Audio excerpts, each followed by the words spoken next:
రాష్ట్రానికి భవిష్యత్ తరాలకు ఏది అవసరమో ప్రపంచ స్థాయి నిపుణులతో మిత్రులు శ్రీధర్ బాబు గారి ఆధ్వర్యంలో ఎక్స్పర్ట్స్ కమిటీని అపాయింట్ చేస్తే ఆ experts committee Telangana rising 2047 policy డాక్యుమెంట్ను అందించడమే కాకుండా ఔటర్ రింగ్ రోడ్డు లోపల ఈనాడు 160 కిలోమీటర్ల ఔటర్ రింగ్ రోడ్డు దేశంలో ఏ నగరానికి లేదు, ప్రపంచంలోనే కొన్ని నగరాలకు ఉండొచ్చు. అంత గొప్ప ఔటర్ రింగ్ రోడ్డు అంతర్జాతీయ ఎయిర్పోర్టు ఈనాడు మన నగరానికి ఉన్నది.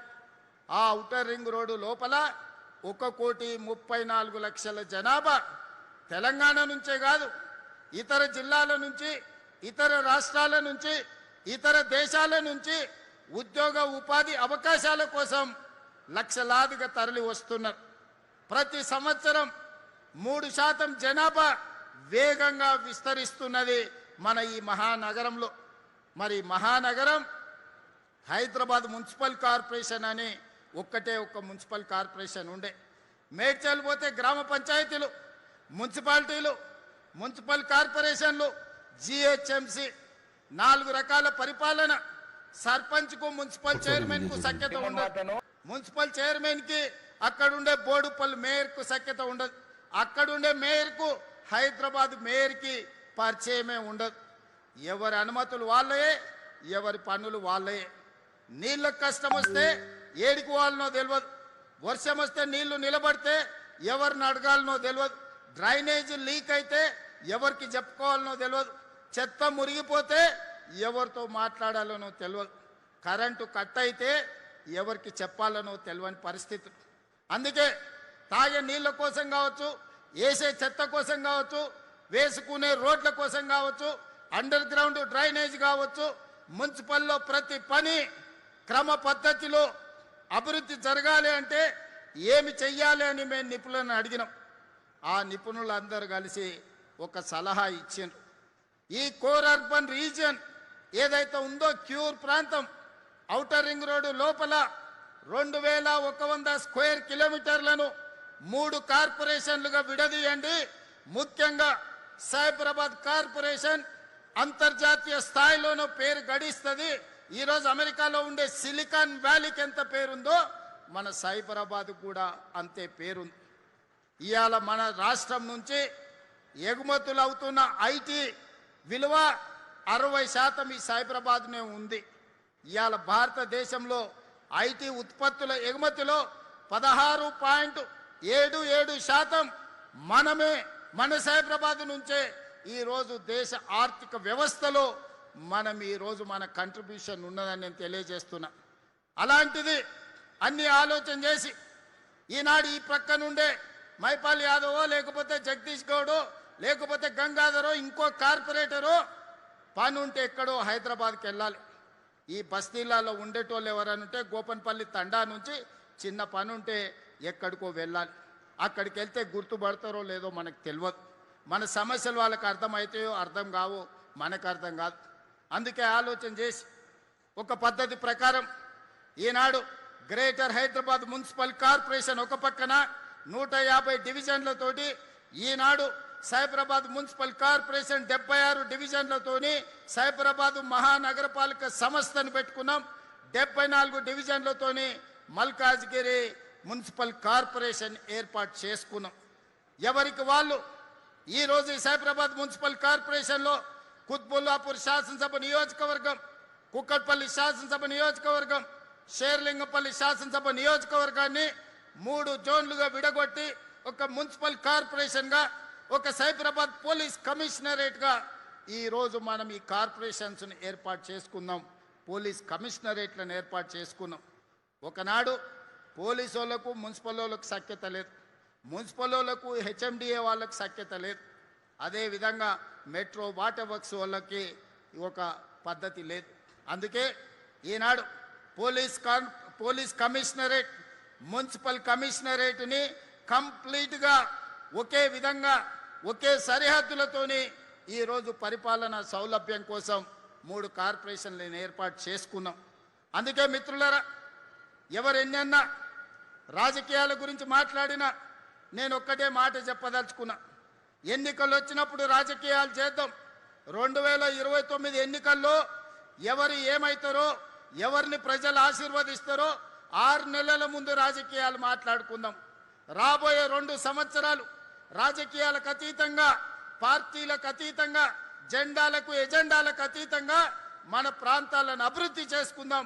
మీకు అవసరమైన నిధులను ఈరోజు మనం ఇస్తాము అని చెప్పి ఈరోజు నిర్ణయం తీసుకున్నాం. వివక్ష లేదు, లేకపోతే వితండవాదం లేదు. ఇవాళ అభివృద్ధి ప్రణాళిక పేదల అవసరాలు తీర్వాలి. ఈ ప్రాంత అభివృద్ధికి అవసరమైన ఎలివేటెడ్ కారిడార్లు కానీ, ఫ్లైఓవర్స్ కానీ, అండర్ పాస్లు కానీ, రోడ్లు కానీ, అవసరమైన ప్రభుత్వ కార్యాలయాలు కానీ, ఇవే కాకుండా పేదోళ్ళ పిల్లలు చదువుకోవడానికి young India integrated residential schools కానీ, అదేవిధంగా తెలంగాణ స్కూళ్ళను కానీ ఈరోజు ఈ ప్రాంతంలో మనం మొదలుపెట్టినాం. ఎందుకంటే ఈ ప్రాంతానికి వివిధ రాష్ట్రాల నుంచి వలస వస్తుంటారు. వాళ్ళ ప్రధానమైన సమస్య పిల్లల చదువులు, తల్లిదండ్రుల వైద్యం. అందుకే పిల్లల చదువులకు ఉచితంగా అంతర్జాతీయ ప్రమాణాలతో చదివించాలని, ప్రైవేట్ కార్పొరేట్ స్కూళ్ళతో పోటీ పడాలని, అదేవిధంగా అపోలో యశోద లాంటి ట్రీట్మెంట్స్ అందించాలి పేదవాళ్ళకు ఉచిత వైద్యాన్ని ఈనాడు ప్రత్యేకమైన ప్రణాళికలతోని మన ప్రభుత్వం ముందుకు వచ్చింది. అందుకే ఈరోజు నేను అడుగుతున్న మిత్రులారా, నిన్న మన కేంద్ర ప్రభుత్వం లేదా కేంద్రంలో అధికారంలో ఉన్న నాయకులను చేవెళ్ళ ఎంపీ వాళ్ళే, మెదక్ ఎంపీ వాళ్ళే, మల్కాజ్గిరి ఎంపీ వాళ్ళే, సికింద్రాబాద్ నుంచి ఎంపీఏ కాదు కేంద్ర మంత్రిగా ఉన్నాడు. ఈడున్న 4 పార్లమెంట్ సభ్యులు ఈ ప్రాంత ప్రజలు ఓటేసి గెలిపించారు. తెలంగాణ నుంచి 8 మంది ఎంపీలను ఇస్తేనే నరేంద్ర మోడీ గారు ప్రధానమంత్రి అయినారు. నేను ఇవాళ అడుగుతున్నా, ప్రజలు మీకు ఓట్లేసి గెలిపించి ఢిల్లీకి పంపిస్తే మోడీని అడిగి మెట్రోని తెచ్చే తెలివితేటలు మీకు లేవా? రీజనల్ రింగ్ రోడ్కు నిధులు అడగాల్సిన అవసరం లేదా? గోదావరి నదీ జలాలు హైదరాబాద్ నగరానికి తాగడానికి నిధులు తీసుకురావాల్సిన అవసరం లేదా? సింగూరు నదీ జలాలను హైదరాబాద్కి తేవాల్సిన అవసరం లేదా? వీటి మీద మీరు మోడీ గారిని అడగరా? మూసీ నది ప్రక్షాళన కోసం కేంద్ర ప్రభుత్వం నుంచి అనుమతులు తీసుకురమ్మంటే అది చేత కాదు. కానీ ఈడుండి పొంకనాలు కొడుతున్నారు. ఆయన పెద్ద మనిషి కిషన్ రెడ్డి వెనకటికి ఎవరో చెప్పిండంట, పొంకనాల పోసిగానికి 3 ఎడ్లుంటే 36 దొడ్లున్నాయని. అయ్యా కిషన్ రెడ్డి, నువ్వు ఎంత మొనగానువో ఎంత లడాయికోతో తెలంగాణ వాళ్ళందరికీ తెలుసు. నీ తెలివితేటలు ఆపేయి. మోడీ గారిని అడుగు, ప్రాణహిత చేవెళ్ల మీద తుమ్మిడేటి ప్రాజెక్టు మహారాష్ట్ర ముఖ్యమంత్రి మనతో చర్చించడానికి రాకుండా అడ్డుపడుతున్నది మీరు కాదా? ఈరోజు గోదావరి నుంచి ఈ నగరంలో విస్తరిస్తున్న జనాభాకు 20 టీఎంసీల తాగునీళ్లు తేవాలని పనులు ప్రారంభిస్తే ఆ నిధులు రాకుండా అడ్డుకుంటున్నది మీరు కాదా? ఇవాళ సింగూరు జలాలను నగరాన్ని దాహార్తం తీర్చడానికి ప్రయత్నం చేస్తుంటే అడ్డుపుల్ల పెట్టింది మీరు కాదా? ఈరోజు నరేంద్ర మోడీ గారు సబర్మతి రివర్ ఫ్రంట్ కట్టుకుంటే అబ్బా ఆహా ఓహో అని నువ్వు డప్పు కొడతావట్టి ఆయనకు. ఢిల్లీలో యమునా నది కట్టుకుంట్రి, యూపీలో గంగా నది రివర్ ఫ్రంట్ కట్టుకుండ్రి. మరి మనకున్న మూసీని ప్రక్షాళన మనం చేసుకోవద్దా? మన మూసీ బాగుపడొద్దా? మన మూసీ మన ప్రజలకు ఉపయోగపడొద్దా? మన మూసీ సరిహద్దున మన యువకులకు ఉద్యోగ ఉపాధి రావద్దా? ఎందుకు అడ్డుకుంటున్నారు? గుజరాత్కు గులాములుగా మీరు ఎందుకు పనిచేస్తున్నారు? గుజరాత్ అభివృద్ధి చేసుకోవడం నరేంద్ర మోడీ బాధ్యత అయితే తెలంగాణ హైదరాబాద్ నగరాన్ని అభివృద్ధి చేయాల్సిన బాధ్యత కిషన్ రెడ్డికి, ఈటెల రాజేందర్కు, విశ్వేశ్వర రెడ్డికి, రఘునందన్ రావుకి లేదా అని నేను అడుగుతున్నా. ఇక్కడున్న ప్రజలు మీకు ఓటు వేయలేదా? మిమ్మల్ని ఎంపీలను చెయ్యలేదా? మీరు కేంద్రంలో ప్రభుత్వంలో లేరా? ఇవాళ పదే నువ్వేం చేసినావని నన్ను అడుగుతున్నారు.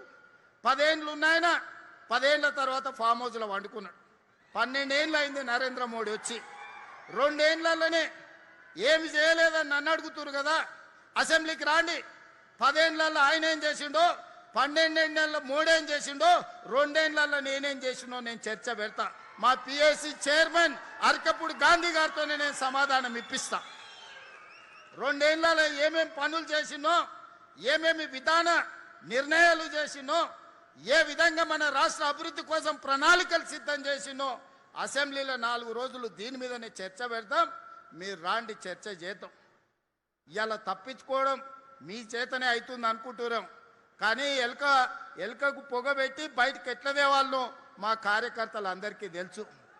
మీరు అనుకుంటారేమో ఎప్పటికీ మోసం చేస్తామని. వాళ్ళని చూడురి, మున్సిపల్లో చిన్న వార్డు మెంబర్కి ఎన్నికలు ఉంటే మోడీకి చూసి ఓటేయండి అంటారు.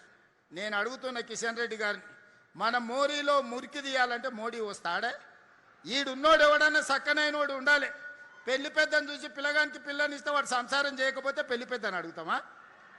ఇవాళ ఈడ ఓట్లు వేసేటోడు మనకు పని చేసేటోడు అయి ఉండాలి, మనకు అందుబాటులో ఉన్నోడు కావాలి, మన సమస్యలు తెలిసినోడు కావాలి. అందుకే మీరు అరకపూడి గాంధీ గారిని 2014, 2018, 2023 3 సార్లు హ్యాట్రిక్ గెలిపించిందంటే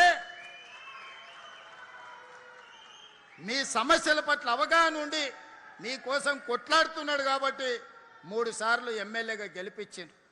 అందుకే ఈనాడు ఎప్పుడు కలిసినా ఈ శేర్లింగంపల్లి నియోజకవర్గంలో రోడ్ల గురించి, తాగునీటి సమస్య గురించి, ట్రాఫిక్ జామ్ల గురించి ఎప్పుడు మాట్లాడుతుంటాడు. బస్సుల గురించి వారు అడిగినారు. తొందరలోనే గాజుల రామారంలో 100 ఎకరాల అంతర్జాతీయ బస్ టెర్మినల్ని కట్టుకోబోతున్నాం. ఆల్రెడీ ఆర్టీసీకి 100 ఎకరాల భూమిని కేటాయించినాం. 3 నెలలు తిరిగే లోపల పనులు ప్రారంభించుకుంటాం అని చెప్పడానికి నేను సంతోషిస్తున్నా. ఈ ఏరియాల ట్రాఫిక్ సమస్యను పరిష్కరించడానికి, ఈ బస్సుల బెడద నుంచి మిమ్మల్ని కాపాడడానికి గాజుల రామారంలో 100 ఎకరాల అంతర్జాతీయ బస్ టెర్మినల్ మనం కట్టుకుందామని తెలియజేస్తున్నాం. మెట్రో విస్తరణ ఈరోజు రాయదుర్గంలో ఆగిపోయింది. అక్కడి నుంచి నియోపోలిస్ వరకు ఈరోజు మనం విస్తరించుకునే కార్యక్రమం